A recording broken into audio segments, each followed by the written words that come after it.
ನಮಸ್ಕಾರ ವೀಕ್ಷಕರೇ, ಶಾರದಾ ಆಯುರ್ವೇದ ಆಸ್ಪತ್ರೆ ಪ್ರಸ್ತುತಪಡಿಸುವ ಸಂಜೀವಿನಿ ವಿಶೇಷ ಕಾರ್ಯಕ್ರಮಕ್ಕೆ ಸ್ವಾಗತ.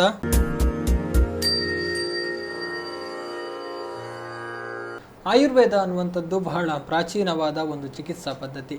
ಬಹಳ ಹಿಂದಿನ ಕಾಲದಿಂದಲೂ ಒಂದು ಆಯುರ್ವೇದ ಚಿಕಿತ್ಸಾ ಪದ್ಧತಿಯ ಮೂಲಕ ಜನರು ಉತ್ತಮ ಆರೋಗ್ಯ ಸೇವೆಯನ್ನು ಪಡೆದುಕೊಳ್ತಾ ಇದ್ದಾರೆ. ಇದೀಗ ಇಂದಿನ ಸಂಚಿಕೆಯಲ್ಲಿ ಒಂದು ಆಯುರ್ವೇದ ಚಿಕಿತ್ಸಾ ಪದ್ಧತಿಯ ಜೊತೆಗೆ ಆಯುರ್ವೇದದಲ್ಲಿ ಆಗಿರುವಂತಹ ಬೆಳವಣಿಗೆಗಳು ಜೊತೆಗೆ ಇತ್ತೀಚೆಗೆ ಲಭ್ಯ ಇರುವ ಎಲ್ಲ ಚಿಕಿತ್ಸೆಗಳ ಬಗ್ಗೆ ಮಾಹಿತಿಯನ್ನು ಕೊಡ್ತಾರೆ ನಮ್ಮ ಶಾರದಾ ಆಯುರ್ವೇದ ಆಸ್ಪತ್ರೆಯ ಮುಖ್ಯ ಅಧೀಕ್ಷಕರಾಗಿರುವಂತಹ ಡಾಕ್ಟರ್ ರವಿ ಗಣೇಶ್ ಅವರು ನಮ್ಮ ಜೊತೆ ಕಾರ್ಯಕ್ರಮದಲ್ಲಿದ್ದಾರೆ. ಸರ್ ನಮಸ್ತೆ.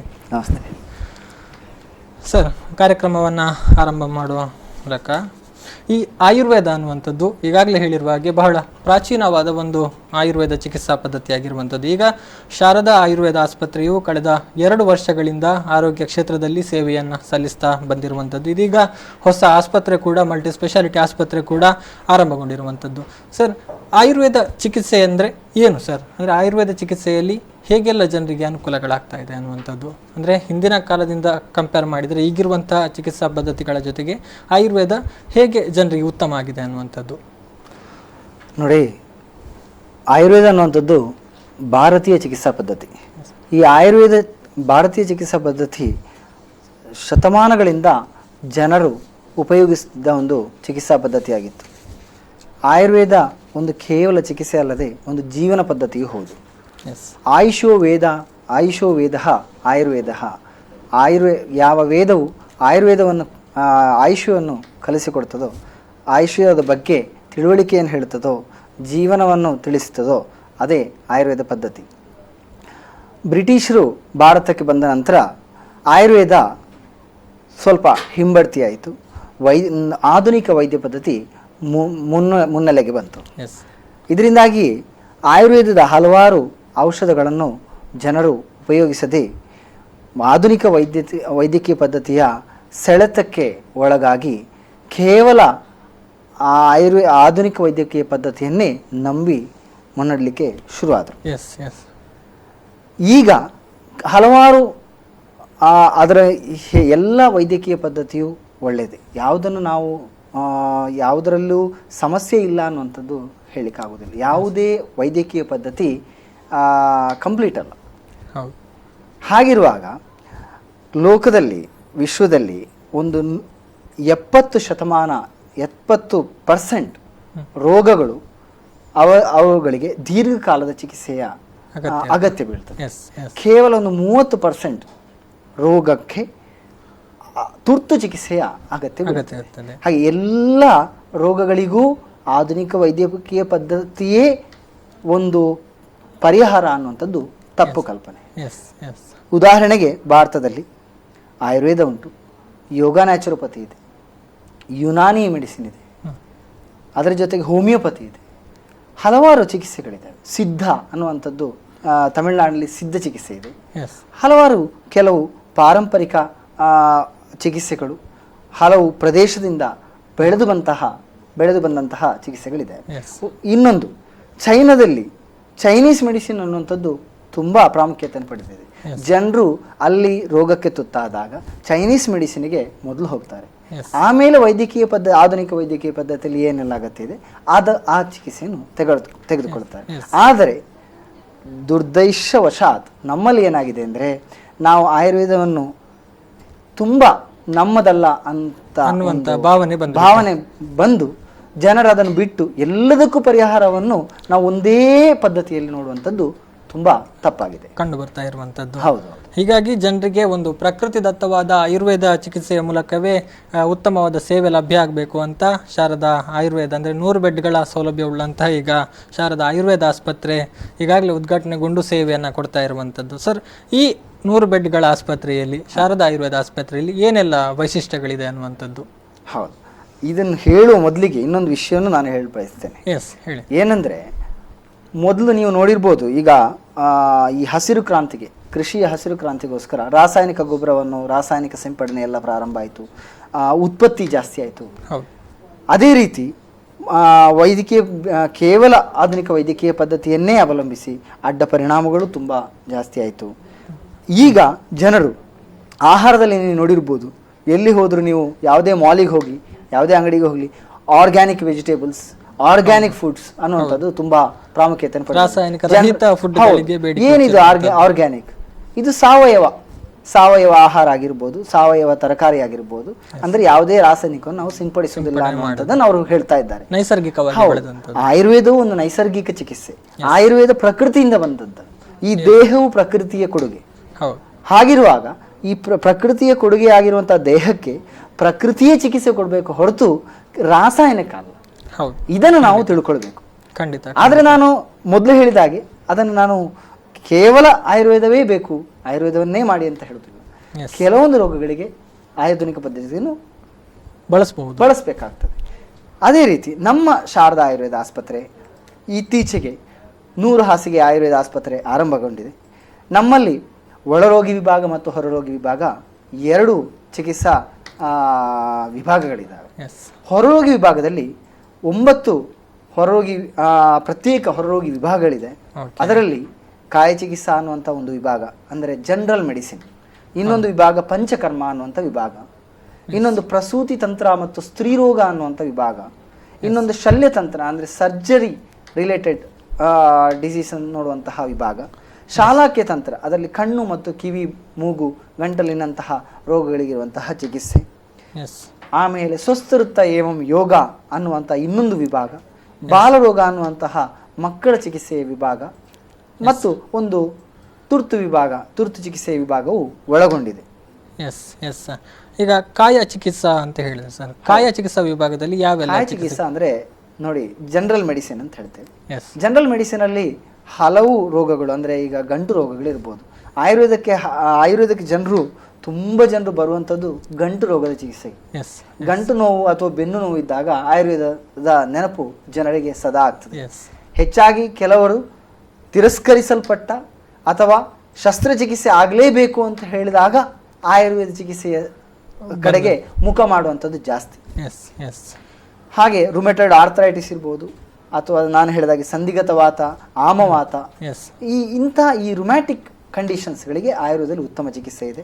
ಅದಲ್ಲದೆ ಚರ್ಮ ರೋಗಗಳು, ಕಾಯ ಚಿಕಿತ್ಸೆ ಚರ್ಮ ರೋಗಗಳು, ಈಗ ಸೋರಿಯಾಸಿಸ್ಗೆ ಚಿಕಿತ್ಸೆ ಇಲ್ಲ ಅಂತ ಹೇಳ್ತಾರೆ.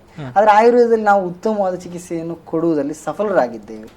ಆಯುರ್ವೇದಕ್ಕೆ ಸೋರಿಯಾಸಿಸ್ಗೆ ಆಯುರ್ವೇದದಲ್ಲಿ ಉತ್ತಮವಾದ, ಅದನ್ನು ತುಂಬ ಮಟ್ಟಿಗೆ ಗುಣಪಡಿಸುವಂತಹ, ಉತ್ತಮ ರೀತಿಯಲ್ಲಿ ಫಲಿತಾಂಶ ಕೊಡುವಂತಹ ಚಿಕಿತ್ಸೆಗಳು ಆಯುರ್ವೇದದಲ್ಲಿ ಲಭ್ಯ ಇದೆ. ಮತ್ತೆ ಅದಲ್ಲದೆ ಹಲವು ದೈನಂದಿನಿಕ ರೋಗಗಳು, ಅದು ಕೆಮ್ಮಿರ್ಬೋದು ಅಥವಾ ಅಸ್ತಮಾ ಇದಿರ್ಬೋದು. ಈಗಿನ ಪ್ರಸ್ತುತವಾಗಿ ಎಲರ್ಜಿ, ಎಲ್ಲರಿಗೂ ನೋಡಿದ್ರೆ ಎಲರ್ಜಿ ಸಾಮಾನ್ಯ ಎಲರ್ಜಿ ಅಂತ ಹೇಳ್ತಾರೆ. ಸೊ ಈ ಎಲರ್ಜಿ ಕಂಡೀಷನ್ಸ್ಗೆ ಹಲವು ತರದ ಎಲರ್ಜಿಗಳಿಗೂ ಆಯುರ್ವೇದದಲ್ಲಿ ಉತ್ತಮವಾದ ಚಿಕಿತ್ಸೆ ನಾವು ಕೊಡ್ತಾ ಇದ್ದೇವೆ. ಇದು ಕಾಯ ಚಿಕಿತ್ಸಾ ಅನ್ನುವಂತಹ ಒಂದು ಡಿಪಾರ್ಟ್ಮೆಂಟ್. ಇನ್ನು ಇನ್ನೊಂದು ಸಾಮಾನ್ಯ ಜನರಿಗೆ ಇರುವಂತಹ ಒಂದು ಗೊಂದಲ ಇರುವಂಥದ್ದು ಅಂದರೆ, ಹೆಚ್ಚಿನ ಜನರು ಈಗಾಗಲೇ ತಮಗೇನಾದರೂ ಕಾಯಿಲೆಗಳು ಬಂದ ಸಂದರ್ಭದಲ್ಲಿ ಇನ್ನಿತರ ಚಿಕಿತ್ಸಾ ವಿಧಾನಗಳತ್ತ ಹೋಗಿರ್ತಾರೆ, ಅಲ್ಲಿ ಚಿಕಿತ್ಸೆಯನ್ನು ಪಡಿತಾ ಇರ್ತಾರೆ. ಆದರೆ ಅಲ್ಲಿ ಕೆಲವೊಂದು ಸಂದರ್ಭಗಳಲ್ಲಿ ಅವರಿಗೆ ವಾಸಿ ಆಗುವುದಿಲ್ಲ. ಇಂತಹ ಸಂದರ್ಭದಲ್ಲಿ ಒಂದು ಪದ್ಧತಿಯಲ್ಲಿ ಇದ್ದುಕೊಂಡು ಮತ್ತೆ ನಾವು ಆಯುರ್ವೇದಕ್ಕೆ ಬರ್ಬೋದಾ, ಅಂದರೆ ಆಯುರ್ವೇದ ಚಿಕಿತ್ಸೆಯನ್ನು ಪಡಿಬಹುದಾ ಅನ್ನುವಂಥ ಗೊಂದಲ ಇರುವಂಥದ್ದು. ಇದು ಬರ್ಬೋದಾ, ಅಂದರೆ ಯಾವ ಹಂತದಲ್ಲಿ ಆಯುರ್ವೇದ ಚಿಕಿತ್ಸಾ ಪದ್ಧತಿಗೆ ಬರ್ಬೋದಾ ಅನ್ನುವಂಥದ್ದು? ಈಗ ಪ್ರಸ್ತುತವಾಗಿ ಕೇವಲ ಒಂದು ಸ್ವಲ್ಪ ಮಟ್ಟಿನ ಪರ್ಸೆಂಟೇಜಲ್ಲಿ ಜನರು ನೇರವಾಗಿ ಆಯುರ್ವೇದಕ್ಕೆ ಬರ್ತಾರೆ. ಅವರಿಗೆ ಸ್ವಲ್ಪ ಆಯುರ್ವೇದ ಅರಿವಿದ್ದವರು ನಾವು ಇಂಥ ರೋಗಕ್ಕೆ ಆಯುರ್ವೇದಕ್ಕೆ ಹೋಗುವ ಅಂತ ಹೇಳುವಂಥ ಜನರು ಇರ್ತಾರೆ. ಆದರೆ ಎಷ್ಟೋ ಜನ ಹಲವು ವೈದ್ಯರನ್ನು ಭೇಟಿಯಾಗಿ ಸಂದರ್ಶಿಸಿ ಅವರ ಔಷಧಿಯನ್ನು ಹಲವು ವರ್ಷ ಮಾಡಿ ಕಡಿಮೆ ಆಗದಾಗ ಕೊನೆಯ ಒಂದು ಆಪ್ಷನ್ ಆಗಿ ಆಯುರ್ವೇದವನ್ನು ನೋಡುವವರು ಇದ್ದಾರೆ. ಆದರೆ ಕೆಲವರಿಗೆ ಈ ತುಂಬ ಬೇರೆ ಬೇರೆ ಔಷಧವನ್ನು ತಗೊಂಡು ಬಂದವರಿಗೂ ನಾವು ಚಿಕಿತ್ಸೆಯನ್ನು ಕೊಡ್ತೇವೆ. ಅದರ ಜೊತೆಗೆ ಏನಾಗ್ತದೆ ಅಂದರೆ, ಸ್ಟಾರ್ಟಿಂಗಲ್ಲೇ ಬಂದರೆ, ಯಾರು ಪ್ರಾರಂಭದಲ್ಲೇ ಆಯುರ್ವೇದ ಚಿಕಿತ್ಸೆಗೆ ಬರ್ತಾರೆ ಅವರಿಗೆ ಫಲಿತಾಂಶ ನಾವು ಶೀಘ್ರವಾಗಿ ಕೊಡ್ಬೋದು. ಡಾಕ್ಟರ್, ನಿಮ್ಮಿಂದ ಇನ್ನಷ್ಟು ನಾನು ಮಾಹಿತಿಯನ್ನು ಪಡ್ಕೊಳ್ಬೇಕಾಗಿದೆ ವೀಕ್ಷಕರೇ. ಆದರೆ ಅದಕ್ಕಿಂತ ಮುಂಚೆ ಒಂದು ಸಣ್ಣ ವಿರಾಮದ ಬಳಿಕ ಮತ್ತೆ ಸಂಜೀವಿನಿ ಕಾರ್ಯಕ್ರಮ ಮುಂದುವರಿಯುತ್ತೆ. ವಿರಾಮದ ಬಳಿಕ ಮತ್ತೆ ಸಂಜೀವಿನಿ ಕಾರ್ಯಕ್ರಮಕ್ಕೆ ಸ್ವಾಗತ. ಎಸ್ ಡಾಕ್ಟರ್, ನಾವು ಮಾತನಾಡ್ತಾ ಇದ್ವಿ ಇನ್ನು ಆಸ್ಪತ್ರೆಯಲ್ಲಿ ಪಂಚಕರ್ಮ ಚಿಕಿತ್ಸೆಯಲ್ಲಿ ಪಂಚಕರ್ಮ ವಿಭಾಗದಲ್ಲಿ ಕೂಡ ಚಿಕಿತ್ಸೆ ಲಭ್ಯ ಇರುವಂಥದ್ದು. ಈ ಪಂಚಕರ್ಮ ಅಂದರೆ ಏನು ಅನ್ನುವಂಥದ್ದು, ಸಾಮಾನ್ಯವಾಗಿ ಪಂಚಕರ್ಮ ಅಂದರೆ ಮಸಾಜ್ ಅನ್ನುವಂತಹ ಚಿತ್ರಣ ಜನರ ಮನಸ್ಸಲ್ಲಿ ಇರುವಂಥದ್ದು. ಆ್ಯಕ್ಚುಲಿ ಪಂಚಕರ್ಮ ಚಿಕಿತ್ಸೆ ಅಂದರೆ ಏನು, ಇದರಲ್ಲಿ ಏನೆಲ್ಲ ಲಭ್ಯ ಆಗ್ತದೆ ಅನ್ನುವಂಥದ್ದು? ಹೌದು, ಪಂಚಕರ್ಮ ಅಂದರೆ ಮಸಾಜ್ ಅನ್ನುವಂತಹ ಒಂದು ಜನರಿಗೆ ಒಂದು ಭಾವನೆ ಉಂಟು. ಮಸಾಜ್ ಅನ್ನುವಂಥದ್ದು ಪಂಚಕರ್ಮದ ಒಂದು ಪೂರ್ವಭಾವಿ ಚಿಕಿತ್ಸೆಯೇ ಹೊರತು ಪಂಚಕರ್ಮ ಅನ್ನುವಂಥದ್ದು ಕೇವಲ ಒಂದು ಮಸಾಜ್ ಚಿಕಿತ್ಸೆ ಅಲ್ಲ. ಪಂಚಕರ್ಮ ನೋಡಿ, ಪಂಚ ಅಂದರೆ 5 ಚಿಕಿತ್ಸೆ. ಅದರಲ್ಲಿ ವಮನ, ವಿರೇಚನ, ಒಂದು ವಸ್ತಿ ಅಂತೇಳಿ, ಬಸ್ತಿ ಅಂತಲೂ ಹೇಳ್ತಾರೆ, ಅದರಲ್ಲಿ ನಿರುಹ ವಸ್ತಿ ಮತ್ತು ಅನುವಾಸನ ಬಸ್ತಿ ಅಂತ ಹೇಳಿ, ಇನ್ನೊಂದು ನಸ್ಯ ಚಿಕಿತ್ಸೆ ಅಂತೇಳಿ, ಇವನ್ನು ಕೆಲವರು ರಕ್ತಮೋಕ್ಷಣವನ್ನು ಸೇರಿಸಿ ಒಟ್ಟು 5 ಚಿಕಿತ್ಸೆಯನ್ನು ನಾವು ಮಾಡ್ತೇವೆ. ನೋಡಿ, ಜನರಿಗೆ ಹೇಗುಂಟು ಅಂತಂದರೆ ಒಂದು ಮಸಾಜ್ ಅಂದರೆ ಪಂಚಕರ್ಮ ಅನ್ನುವಂಥದ್ದು ತಿಳ್ಕೊಂಡಿದ್ದಾರೆ. ಆದರೆ ಪಂಚಕರ್ಮ ಅನ್ನುವಂಥದ್ದು ಡಿಟಾಕ್ಸಿಫಿಕೇಶನ್ ಪ್ರೊಸೀಜರ್ ಅನ್ನುವಂತಹ ಒಂದು ಪ್ರಕ್ರಿಯೆ. ಅದರಲ್ಲಿ ಈಗ ದೊಡ್ಡ ದೊಡ್ಡ ನಗರಗಳಲ್ಲಿ ವಮನ ಅಂದರೆ ಈ ಡಿಟಾಕ್ಸಿಫಿಕೇಶನ್ ಎಮಿಸಿಸ್ ಥೆರಪಿ ಅಂತ ಹೇಳಿ ನಾವು ಅಂದರೆ ವೆಮಿಸಿಸ್ ಮಾಡುವಂತಹ ಒಂದು ದೇಹದಲ್ಲಿ ಇರುವಂತಹ ಟಾಕ್ಸಿನ್ಸ್ ನಾವು ವಾಂತಿಯ ಮೂಲಕ ತೆಗೆಯುವಂತಹ ಒಂದು ಪ್ರಕ್ರಿಯೆ ವಮನ. ಅದೇ ತರ ಬೇದಿಯ ಮೂಲಕ ತೆಗೆಯುವಂತಹ ಪ್ರಕ್ರಿಯೆ ದಟ್ ಇಸ್ ಪರ್ಗೇಷನ್ ಥೆರಪಿ ಅಂತ ಹೇಳ್ತಾರೆ. ಅದನ್ನು ವಿರೇಚನ ಅಂತ ಹೇಳ್ತೇವೆ. ಆಸ್ಥಾಪನ ವಸ್ತಿ ಅಂತ ಹೇಳಿ ಇನ್ನೊಂದು ಚಿಕಿತ್ಸೆ ಇದೆ, ಅದು ಕಷಾಯ ವಸ್ತಿ. ಅಂದರೆ ನಾವು ಈಗ ನೀವು ನೋಡಿರ್ಬೋದು, ಎನಿಮಾ ಕೊಡ್ತಾರೆ, ಸೋಪ್ ವಾಟರ್ ಎನಿಮಾ. ಅದೇ ಥರ ಇದು ಮೆಡಿಕೇಟೆಡ್ ಎನಿಮಾ, ಅದರಲ್ಲಿ ಆಯಿಲ್ ಎನಿಮಾ ಅಂತ ಬರ್ತದೆ, ಡಿಕಾಕ್ಷನ್ ಎನಿಮಾ ಅಂತ 2 ಥರ ಬರ್ತದೆ. ಪ್ಲಸ್ ಇನ್ನೊಂದು ನಸ್ಯ ಅನ್ನುವಂಥದ್ದು, ಈಗ ಮೂಗಿನ ಮೂಲಕ ಔಷಧವನ್ನು ಕೊಡುವಂಥದ್ದು. ಮತ್ತು ಇನ್ನೊಂದು ರಕ್ತಮೋಕ್ಷಣ ಅನ್ನುವಂಥ ಚಿಕಿತ್ಸೆ. ರಕ್ತಮೋಕ್ಷಣ ಅಂದರೆ ಬ್ಲಡ್ ಲೆಟಿಂಗ್ ಥೆರಪಿ ಅಂತ ಹೇಳಿ, ಅಂದರೆ ನಾವು ಲೀಚನ್ನು ಯೂಸ್ ಮಾಡ್ತೇವೆ, ಲೀಚ್ ಥೆರಪಿ ಅಂತ ಹೇಳಿ ತುಂಬಾ ಪ್ರಖ್ಯಾತಿ. ಹೌದು, ಅದು ಅಶುದ್ಧ ರಕ್ತವನ್ನು ತೆಗೆಯುವಂತಹ ಚಿಕಿತ್ಸೆ. ಇದಕ್ಕೆ ಪಂಚಕರ್ಮ ಅಂತ ಹೇಳ್ತೇವೆ. ಇನ್ನು ಪ್ರಸೂತಿ ತಂತ್ರ ಮತ್ತೆ ಸ್ತ್ರೀ ರೋಗ ವಿಭಾಗದಲ್ಲಿ ಚಿಕಿತ್ಸೆ ಇರುವಂಥದ್ದು, ಇದರಲ್ಲಿ ಎಲ್ಲ ವಿಭಾಗದಲ್ಲಿ ನಮ್ಮಲ್ಲಿ ಈ ಪ್ರಸೂತಿ ಮತ್ತು ಸ್ತ್ರೀ ರೋಗಕ್ಕೆ ಅದರದ್ದೇ ತಜ್ಞರು ಕಾರ್ಯವನ್ನು ನಿರ್ವಹಿಸ್ತಾ ಇದ್ದಾರೆ. ಆಯುರ್ವೇದದಲ್ಲಿ ಪ್ರಸೂತಿ ಅಲ್ಲದೆ ಸ್ತ್ರೀ ರೋಗಕ್ಕೆ ಉತ್ತಮವಾದ ಚಿಕಿತ್ಸೆ ಇದೆ. ಮತ್ತು ಇದರಲ್ಲಿಯೂ ಒಂದು ಲೇಡಿ ಪ್ರೆಗ್ನೆಂಟ್ ಇರುವ ಟೈಮಲ್ಲಿ ಪ್ರೆಗ್ನೆನ್ಸಿ ಇನ್ ಯೋಗ ಅಂದರೆ ಯೋಗವನ್ನು ಹೇಳಿಕೊಡುವಂಥದ್ದು. ಅದಲ್ಲದೆ ಹಲವು ಸ್ತ್ರೀ ರೋಗಕ್ಕೆ ಇರುವಂತಹ ಚಿಕಿತ್ಸೆ, ಬಂಜೇತನಕ್ಕೆ ಚಿಕಿತ್ಸೆ, ಇದನ್ನು ಆ್ಯಕ್ಚುಲಿ ನಾವು ಯಶಸ್ವಿಯಾಗಿ ಆಯುರ್ವೇದದಲ್ಲಿ ಮಾಡ್ತಾ ಇದ್ದೇವೆ. ಇನ್ನು ಬಾಲರೋಗ ಅನ್ನುವಂಥದ್ದು ಅಂದರೆ ಈಗ ಮಕ್ಕಳಲ್ಲಿ ಆರೋಗ್ಯ ಸಮಸ್ಯೆಗಳು ಕಾಣಿಸಿಕೊಳ್ಳುವಂಥದ್ದು ತೀರಾ ಸಾಮಾನ್ಯ ಅನ್ನುವಂತಾಗಿದೆ. ಇದಕ್ಕೆ ಆಯುರ್ವೇದದಲ್ಲಿ ಅಂದರೆ ಬಾಲರೋಗ ವಿಭಾಗದಲ್ಲಿ ಹೇಗೆಲ್ಲ ಚಿಕಿತ್ಸಾ ವಿಧಾನಗಳು ಲಭ್ಯವಿದೆ ಅನ್ನುವಂಥದ್ದು? ಬಾಲರೋಗಕ್ಕೆ ಮೊದಲು ಹಳೆ ಕಾಲದಲ್ಲಿ ಬಾಲರೋಗಕ್ಕೆ ಆಯುರ್ವೇದ ವೈದ್ಯರೇ ಚಿಕಿತ್ಸೆಯನ್ನು ಮಾಡ್ತಿದ್ದದ್ದು, ಯಾರು ಪೀಡಿಯಾಟ್ರಿಷಿಯನ್ ಇರಲಿಲ್ಲ ಆಗಿನ ಕಾಲದಲ್ಲಿ. ಆದರೆ ಜನರು ಇತ್ತೀಚೆಗೆ ಈ ಮಕ್ಕಳಿಗೆ ಆಯುರ್ವೇದವನ್ನು ಕೊಟ್ಟರೆ ಏನು ಒಂದು ಉಪಯೋಗ ಅಂದರೆ ಅವರಿಗೆ ಇಮ್ಯುನಿಟಿ ಜಾಸ್ತಿ ಆಗ್ತದೆ, ವ್ಯಾಧಿ ಕ್ಷಮತ್ವ ಗುಣ, ನಿರೋಧಕ ಶಕ್ತಿ ಹೆಚ್ಚಾಗುವಂಥದ್ದು. ಜ್ವರ ಹಲವಾರು ಬಾರಿ ಜ್ವರ ಬರುವಂಥದ್ದು, ಕೆಲವರಿಗೆ ಎಷ್ಟು ಆಂಟಿಬಯೋಟಿಕ್ ಕೊಟ್ಟರು ಕಡಿಮೆ ಆಗುವುದಿಲ್ಲ. ಆ ರೀತಿಯಲ್ಲಿರುವಾಗ ಅವರಿಗೆ ಆಯುರ್ವೇದ ಔಷಧವನ್ನು ಕೊಡ್ತಾ ಹೋದರೆ ಅವರಿಗೆ ಆಂಟಿಬಯೋಟಿಕ್ಕಿನ ಅಗತ್ಯ ಬರುವುದಿಲ್ಲ. ಆದಷ್ಟು ಆಯುರ್ವೇದದಲ್ಲೇ ಅವರ ಇಮ್ಯೂನ್ ಸಿಸ್ಟಮನ್ನು ನಾವು ಡೆವಲಪ್ ಮಾಡ್ಬೋದು. ಅದಲ್ಲದೆ ಮಕ್ಕಳಿಗೆ ಬೇರೆ ದೇಹದಲ್ಲಿ ಬರುವಂತಹ ಎಲರ್ಜಿ ಆಗಿರ್ಬೋದು, ಚರ್ಮ ರೋಗಗಳಿರ್ಬೋದು, ಅಥವಾ ಕೆಲವು ಮಸ್ಕ್ಯುಲರ್ ಡಿಸ್ಟ್ರೋಫಿ ಅಂತ ಕಂಡೀಷನ್ಸ್ ಇರ್ಬೋದು, ಅಥವಾ ಸೆರೆಬ್ರಲ್ ಪಾಲ್ಸಿ ಅಂತಹ ಕಂಡೀಷನ್ಸ್ ಇರ್ಬೋದು. ಇಂಥ ಕಂಡೀಷನ್ಸಲ್ಲೆಲ್ಲ ಆಯುರ್ವೇದದಲ್ಲಿ ಉತ್ತಮವಾದ ಚಿಕಿತ್ಸೆ ನಾವು ಮಾಡಬಹುದು. ಇನ್ನು ಶಾಲಕ್ಯ ತಂತ್ರ ಅಂದರೆ ENT ಡಿಪಾರ್ಟ್ಮೆಂಟ್. ಹೌದು, ಅದು ENT ಮತ್ತು ಕಣ್ಣಿನ ಮತ್ತು ಮೂಗು, ಗಂಟಲು, ಕಿವಿ ವಿಭಾಗ. ಇದರಲ್ಲಿ ಕಣ್ಣಿಗೆ ಆಯುರ್ವೇದದಲ್ಲಿ ಉತ್ತಮವಾದ ಚಿಕಿತ್ಸೆ ಇದೆ. ಅಂದರೆ ಈ ಕನ್ನಡಕ ಹಾಕ್ತಾರೆ ಸಣ್ಣ ಮಕ್ಕಳಿಗೆ. ಕನ್ನಡಕ ನಾವು ಭಾರಿ ಸಣ್ಣ ವಯಸ್ಸಲ್ಲಿ ಕನ್ನಡಕ ಹಾಕ್ತೇವೆ, ದೃಷ್ಟಿಯ ಸಮಸ್ಯೆ ಇರ್ತದೆ. ಹಾಗಿರುವಾಗ ಇದರಲ್ಲಿ ನಾವು ಕೆಲವೊಂದು ತರ್ಪಣಾದಿ ಚಿಕಿತ್ಸೆಗಳನ್ನು ಮಾಡ್ತೇವೆ, ಕೆಲವು ಪಂಚಕರ್ಮ ಚಿಕಿತ್ಸೆಗಳನ್ನು ಮಾಡ್ತಾರೆ. ಅದರಿಂದಾಗಿ ಉತ್ತಮವಾದ ಪರಿಹಾರವನ್ನು ನಾವು ಕಂಡುಹಿಡಿಯಬಹುದು. ಇವನ್ ನಾವು ಅವರಿಗೆ ಏನು ಅಂದರೆ ಕನ್ನಡಕವನ್ನು ತೆಗೆಯುವಂತಹ ಒಂದು ಇದನ್ನು ಮಾಡ್ಬೋದು. ಸಣ್ಣ ಮಕ್ಕಳಲ್ಲಿ ಇದನ್ನು ಸಣ್ಣ ವಯಸ್ಸಲ್ಲಿ 5-6 ವರ್ಷದಲ್ಲೇ ಅವರಿಗೆ ಈ ಚಿಕಿತ್ಸೆಯನ್ನು ಮಾಡಿದರೆ ಅವರಿಗೆ ಉತ್ತಮವಾದ ಫಲಿತಾಂಶ ಲಭ್ಯ ಆಗ್ತದೆ. ಅದಲ್ಲದೆ ಈ ಕೇವಲ ಕಣ್ಣಲ್ಲದೆ ಕಿವಿ ಅಥವಾ ಗಂಟಲಿನ ಸಮಸ್ಯೆ, ಟಾನ್ಸಿಲೈಟಿಸಿನ ಸಮಸ್ಯೆ, ಅಥವಾ ಮೂಗಿನ ಸೈನುಸೈಟಿಸ್, ತುಂಬ ಜನರಿಗೆ ಇತ್ತೀಚೆಗೆ ಸೈನಸೈಟಿಸ್ ಇರ್ತದೆ. ಎಲ್ಲರೂ ಎ ಸಿ ರೂಮಲ್ಲಿ ಮಲಗ್ತಾರೆ, ಫ್ಯಾನ್ ಅಡಿಯಲ್ಲೇ ಮಲಗ್ತಾರೆ. ಹಾಗೆ ತುಂಬ ಜನರಿಗೆ ಎ ಸಿ ವಾಹನದಲ್ಲೇ ಹೋಗುವಂಥದ್ದು. ಹಾಗಿರುವಾಗ ಅವರಿಗೆ ಸೈನಸೈಟಿಸ್ ಸಮಸ್ಯೆ ಇರ್ತದೆ. ಸೈನಸೈಟಿಸಲ್ಲಿ ನಾವು ಈ ಪಂಚಕರ್ಮದ ನಸ್ಯ ಚಿಕಿತ್ಸೆಯನ್ನು ಮಾಡ್ತೇವೆ. ಅದರಿಂದ ತುಂಬ ಅತ್ಯುತ್ತಮವಾದ ಪರಿಹಾರವನ್ನು ನಾವು ಕಂಡುಕೊಂಡಿದ್ದೇವೆ. ಎಸ್, ಅದರ ಜೊತೆಗೆ ಶಲ್ಯತಂತ್ರ ಅಂದರೆ ಸರ್ಜಿಕಲ್ ಡಿಪಾರ್ಟ್ಮೆಂಟ್ ಕೂಡ ಇರುವಂಥದ್ದು. ಹೌದು, ಸರ್ಜರಿ ನೋಡ್ಲಿಕ್ಕೆ ಹೋದರೆ ಅಂದರೆ Sushruta is father of surgery ಅಂತ ಹೇಳ್ತಾರೆ. ಹೌದು ಹೌದು. ಆಯುರ್ವೇದದಲ್ಲಿ ಶಲ್ಯತಂತ್ರ ಉತ್ತಮವಾಗಿ ಬೆಳವಣಿಗೆ ಆಗಿತ್ತು. ಅದು ಹಲವು ಕಾರಣಗಳಿಂದ ಅದು ಹಿನ್ನೆಲೆಗೆ ಹೋಯಿತು. ಆದರೆ ಆಯುರ್ವೇದದ ಕೆಲವು ಚಿಕಿತ್ಸೆಗಳು, ಶಸ್ತ್ರಚಿಕಿತ್ಸೆಯಲ್ಲಿ ಈ ಮೂಲವ್ಯಾಧಿಗೆ ಮಾಡುವಂತಹ ಚಿಕಿತ್ಸೆಗಳು, ಕ್ಷಾರಕರ್ಮ ಅನ್ನುವಂಥ ಚಿಕಿತ್ಸೆ, ಅಥವಾ ಈ ಫಿಸ್ಟುಲಾ ಇನ್ ಆ್ಯನೋ ಅಂತ ಹೇಳ್ತಾರೆ, ಭಗಂಧರ ಅಂತ ಹೇಳಿ, ಈ ಭಗಂಧರಕ್ಕೆ ಮಾಡುವಂತಹ ಕ್ಷಾರಸೂತ್ರ ಚಿಕಿತ್ಸೆ, ಮತ್ತು ಫಿಷರ್, ಈ ಫಿಷರ್ ಕಂಡೀಷನ್, ಇದಕ್ಕೆ ಎಲ್ಲವೂ ಆಯುರ್ವೇದದಲ್ಲಿ ಆ ಶಲ್ಯತಂತ್ರ ಚಿಕಿತ್ಸೆ ವಿಭಾಗ ಉತ್ತಮವಾದ ಪರಿಹಾರನ ಕೊಡುತ್ತದೆ. ಅದಲ್ಲದೆ ದುಷ್ಟವ್ರಣಗಳು, ಹಲವಾರು ವರ್ಷಗಳಿಂದ ಇರುವಂತಹ ವ್ರಣಗಳು, ಅಲ್ಸರ್ಸ್, ಅದಕ್ಕೆ ನಾವು ಉತ್ತಮವಾದ ಟ್ರೀಟ್ಮೆಂಟನ್ನು ನಾವು ಕೊಡ್ಬೋದು. ಅದರ ಜೊತೆಗೆ ಡಯಾಬಿಟಿಕ್ ಗ್ಯಾಂಗ್ರೀನ್ ಆಗಿರುವಂಥದ್ದರಲ್ಲಿಯೂ ಈ ಶಲ್ಯತಂತ್ರ ಚಿಕಿತ್ಸೆ ವಿಭಾಗವು ಉತ್ತಮವಾದ ಚಿಕಿತ್ಸೆಯನ್ನು ಕೊಡಲು ಸಿದ್ಧರಿದ್ದಾರೆ. ಎಸ್ ಡಾಕ್ಟರ್, ಇನ್ನಷ್ಟು ಮಾಹಿತಿಯನ್ನು ನಾನು ಪಡ್ಕೊಳ್ತೇನೆ. ಈಗ ಸಂಜೀವಿನಿ ಕಾರ್ಯಕ್ರಮದಲ್ಲಿ ಇದೀಗ ಮತ್ತೊಂದು ವಿರಾಮದ ಬಳಿಕ ಮತ್ತೆ ಕಾರ್ಯಕ್ರಮ ಮುಂದುವರಿಯುತ್ತೆ.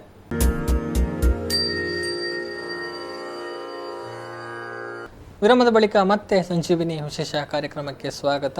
ನಮ್ಮ ಜೊತೆ ಡಾಕ್ಟರ್ ರವಿ ಗಣೇಶ್ ಅವರು ಇದ್ದಾರೆ, ಶಾರದಾ ಆಯುರ್ವೇದ ಆಸ್ಪತ್ರೆಯ ಮುಖ್ಯ ಅಧೀಕ್ಷಕರು. ಡಾಕ್ಟ್ರೆ, ನಾವು ವಿರಾಮಕ್ಕಿಂತ ಮುಂಚೆ ಮಾತನಾಡ್ತಾ ಇದ್ವಿ ಆಸ್ಪತ್ರೆಯಲ್ಲಿ ಲಭ್ಯ ಇರುವಂತಹ ಚಿಕಿತ್ಸಾ ವಿಭಾಗಗಳ ಬಗ್ಗೆ. ಇನ್ನು ಸ್ವಸ್ಥ ವೃತ್ತ ಏವಂ ಯೋಗ ಚಿಕಿತ್ಸಾ ವಿಭಾಗ ಇರುವಂಥದ್ದು. ಈಗ ಯೋಗ ಅನ್ನುವಂಥದ್ದು ಬಹಳಷ್ಟು ಪ್ರಖ್ಯಾತಿಯನ್ನು ಪಡೆದುಕೊಂಡಿರುವಂಥದ್ದು. ಹೀಗಿರುವಂತಹ ಸಂದರ್ಭದಲ್ಲಿ ಯೋಗದ ಮೂಲಕ ಯಾವ ರೀತಿ ಚಿಕಿತ್ಸೆ ನೀಡಲಾಗ್ತಾ ಇದೆ ಅನ್ನುವಂಥದ್ದು? ಯೋಗಕ್ಕೆ ನಿಮಗೆ ಗೊತ್ತಿರ್ಬೋದು,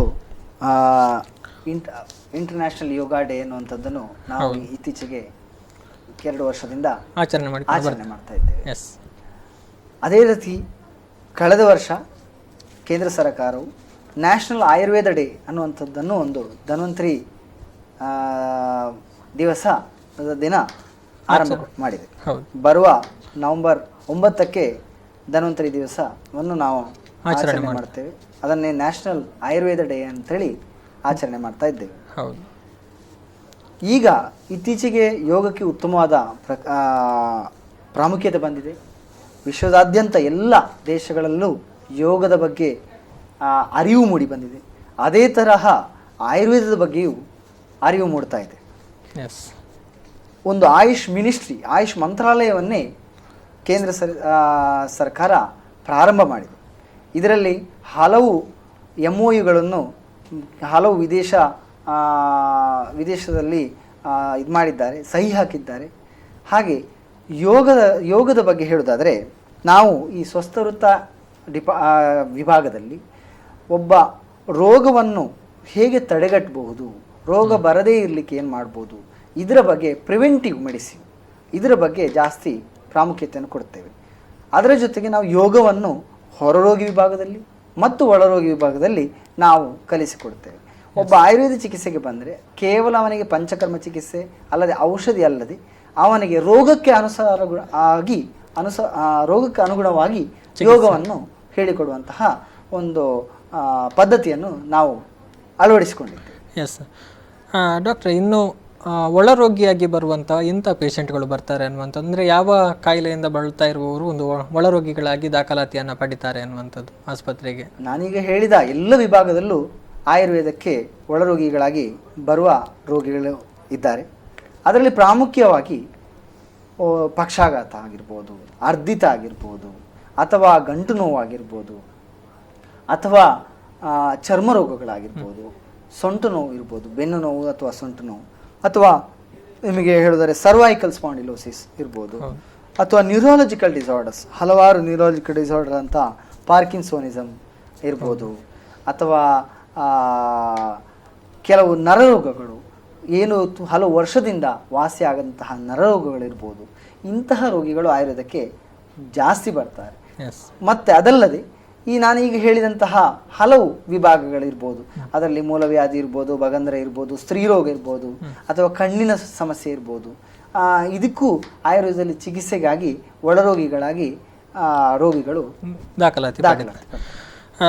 ಡಾಕ್ಟರ್, ನಾವು ಕೇಳೋದಿದ್ರೆ ಇನ್ನೊಂದು ಮಾತಿದೆ. ಏನು ಅಂತ ಹೇಳಿದರೆ, ಜನಸಾಮಾನ್ಯರು ಹೇಳೋದಂದ್ರೆ, ಬೇರೆ ಚಿಕಿತ್ಸಾ ಪದ್ಧತಿಗಳಿಗೆ ಕಂಪೇರ್ ಮಾಡಿದರೆ ಆಯುರ್ವೇದ ಅನ್ನುವಂಥದ್ದು ನಿಧಾನ, ಇದರಲ್ಲಿ ರೋಗಗಳು ಶಮನ ಆಗೋದು ನಿಧಾನ, ತುಂಬ ಟೈಮನ್ನು ತಗೊಳ್ತದೆ ಅನ್ನುವಂಥದ್ದು. ಈ ಮಾತು ಎಷ್ಟರ ಮಟ್ಟಿಗೆ ಸರಿ ಅನ್ನುವಂಥದ್ದು? ಅಂದರೆ ನಮಗೆ ಹೇಗೆ ಅಂದರೆ, ಒಂದು ಮದ್ದು ಕೊಟ್ಟ ಕೂಡಲೇ ಆ ಒಂದು ಅದರ ಪರಿಣಾಮ ಕೆಲವು ಸೆಕೆಂಡಲ್ಲಿ ಆಗಬೇಕು ಅನ್ನುವಂತಹ ಒಂದು ಅಭಿಪ್ರಾಯ ಜನರಿಗಿದೆ. ಹೌದು, ಎಲ್ಲವೂ ಫಾಸ್ಟ್ ಆ್ಯಂಡ್ ಫಾಸ್ಟ್ ಆಗಬೇಕು. ಹೌದು. ಹಾಗಾಗಿ ಗಂಟು ನೋವಿಗೆ ನಾವು ಕೆಲವು ಬಾರಿ ಎಷ್ಟು ಪೇನ್ ಕಿಲ್ಲರ್ ತಗೊಂಡ್ರೂ ರೋಗ ಶಮನ ಆಗೋದಿಲ್ಲ. ಅದು ಯಾಕೆ ಅಂದರೆ ಆಯುರ್ವೇದ ಅದರ ರೋಗದ ಮೂಲಕ್ಕೆ ಹೋಗಿ ಚಿಕಿತ್ಸೆ ಮಾಡ್ತದೆ. ಹೌದು. ಅದಕ್ಕಾಗಿ ಸ್ವಲ್ಪ ಸಮಯವನ್ನು ಅದು ತೆಗೆದುಕೊಳ್ತದೆ. ಅದೇ ಎಲ್ಲ ರೋಗಗಳು ಹಾಗೆ ಆಗಿರುವುದಿಲ್ಲ.